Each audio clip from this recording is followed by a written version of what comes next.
On peut retarder le progrès, on ne peut pas supprimer le progrès.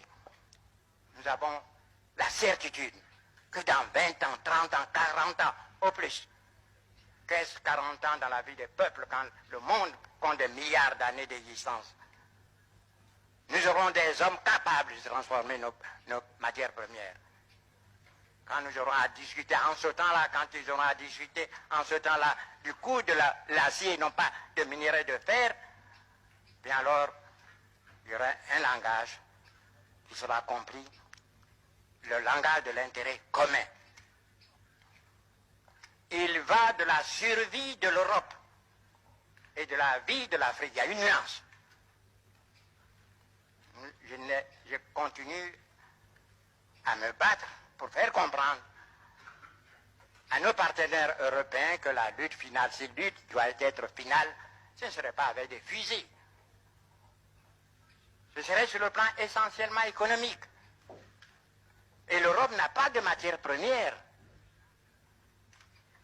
Les Américains en ont, mais pas en quantité suffisante pour en céder à leurs frères et leurs alliés européens. L'Asie, la question n'intéresse pas, je ne vais pas rentrer dans certains secrets, dans certaines confidences. Mais l'Asie, même si elle avait des matières premières, la population est telle qu'elle ne pourrait pas, l'Asie ne pourrait pas couvrir ses propres besoins. L'Amérique latine, vous savez la situation qui prévaut depuis des siècles dans cette partie de l'Amérique.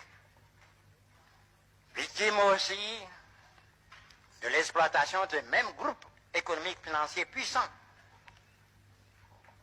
ne peut venir au secours de l'Europe sur le plan des matières premières. Il n'y a que nous, l'Afrique, de loin, le grand propriétaire des matières premières. Nous recelons. L'Afrique n'est pas suffisamment prospectée. Mais on peut admettre sans crainte de moindre démenti que nous sommes les premiers pour le faire, les premiers pour les bauxites. Quand on pense qu'en Guinée, il y a des siècles de réserves de bauxite, le manganèse, l'uranium, l'Europe a besoin de ces matières premières pour donner du travail à ses hommes, à ses ouvriers. Imaginez-vous la pauvreté se généralisant, la révolte des jeunes exploités par d'autres. Permettez-moi de ne pas aller loin dans ma pensée. Et si ces matières premières ne parvenaient pas un jour à l'Europe, voyez, notre ami à faire face à 1 million ou 2 millions de chômeurs, et ce n'est pas facile de régler cela, malgré leur bonne volonté, ils y arriveront.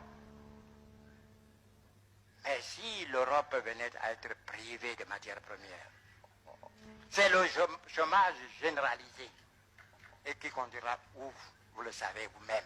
On n'aura pas besoin de tirer un coup de fusil.